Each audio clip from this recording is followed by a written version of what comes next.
नवरात्रि कितनी बार आती है साल में? नवरात्रि साल में 4 बार आती है।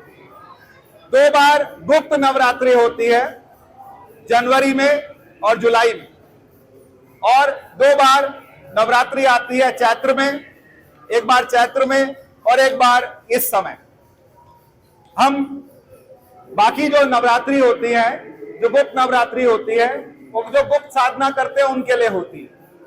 चैत्र की नवरात्रि जो होती है, हमारा हिंदू नववर्ष होता है उसके साथ प्रारंभ होती है। और ये जो नवरात्रि होती है, ये त्योहार की तरह मनाई जाती है, उत्सव की तरह मनाई जाती है। और इस नवरात्रि में, सभी नवरात्रि में देवी की पूजा होती है, पर इस नवरात्रि में देवी की पूजा के साथ साथ हम उत्सव भी मनाते हैं।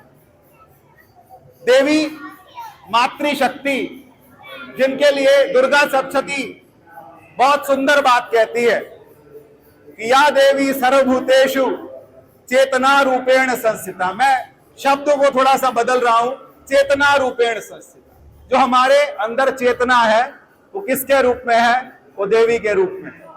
या देवी सर्वभूतेषु बुद्धि रूपेण संस्थिता। बुद्धि किसके रूप में है? हमारे पास में जो बुद्धि है वो देवी के रूप में है। या देवी सर्वभूतेषु शक्ति रूपेण संस्थिता। अभी बता रहे थे कि इन्होंने 15 घंटे नृत्य किया। अगर 15 घंटे नृत्य किया है तो ये डिवाइन है। डिवाइन क्यों है? क्योंकि वो आपने अपने दम पे नहीं किया, वो कोई करा रहा था आपसे। और वो कौन करा रहा था? वो शक्ति करा रही थी, वो देवी करा रही थी। ये आप स्वयं नहीं कर सकते। एक नॉर्मल इंसान 1-1.5 घंटे में हार जाएगा, थक जाएगा, लेकिन किसकी शक्ति थी? तो या देवी सर्वभूतेषु शक्ति रूपेण संस्थिता। नमस्तस्यै नमस्तस्यै नमस्तस्यै नमो नमः। या देवी सर्वभूतेषु मातृ रूपेण संस्थिता। माँ के रूप में। हर एक बच्चे को पालने वाली कौन है? वात्सल्यमयी माँ है। कोई पुरुषों से बोले कि बच्चा पाल लो, नहीं पलेगा, बहुत मुश्किल है। मातृ के अंदर वो शक्ति है, वो मातृ शक्ति है जिसका हम दिवस मना रहे हैं। और या देवी सर्वभूतेषु दया रूपेण संस्थिता। वो दया का भाव, करुणा का भाव किसका है? वो देवी का है।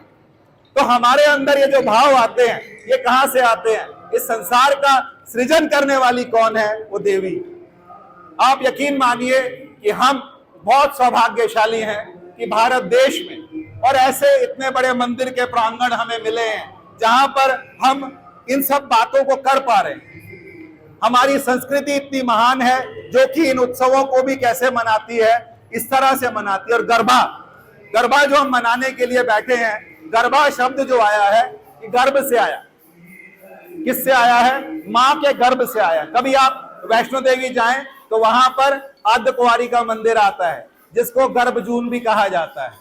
वो गरबा जो है वो गुजरात की जगह पे, गुजरात की भूमि में, सौराष्ट्र की भूमि में, महाराष्ट्र की भूमि में इसको गरबा के रूप में मनाते हैं, उत्सव के रूप में मनाते हैं। ये उत्सव संतति का उत्सव, कि हम इस उत्सव को मना रहे हैं क्योंकि हम आगे संतान जो है, जो हमारे से आगे आने वाली जो पीढ़ी है, उसके आने का उत्सव मना रहे हैं। ये गरबा है।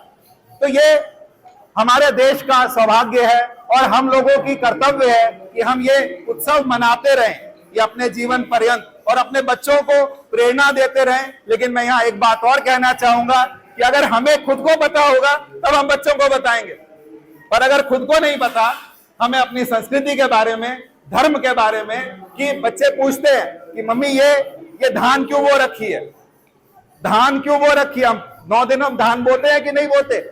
9 दिन के लिए धान बोई जाती है। क्यों बोई गई? ये कलश का स्थापना क्यों हुआ? ये कलश में क्या कर रहे हैं हम लोग? तो इस दिन, ये 9 दिन हम देवी देवताओं का आह्वान करते हैं और आह्वान करके उनको यहाँ पर, अपने यहाँ पर उनकी पूजा करते हैं और 9 दिन बाद उनका विसर्जन करते हैं, उनको विदा करते हैं। जैसे हमने गणेश जी को किया, वैसे ही देवी को बुला करके हम उनका विसर्जन करते हैं। तो इन उत्सवों को उत्सव की तरह से मनाएं। आप सभी को हार्दिक बधाई। थोड़ी सी आवाज की डिस्टरबेंस है, तो इतना ही कहकर अपनी वाणी को प्रणाम।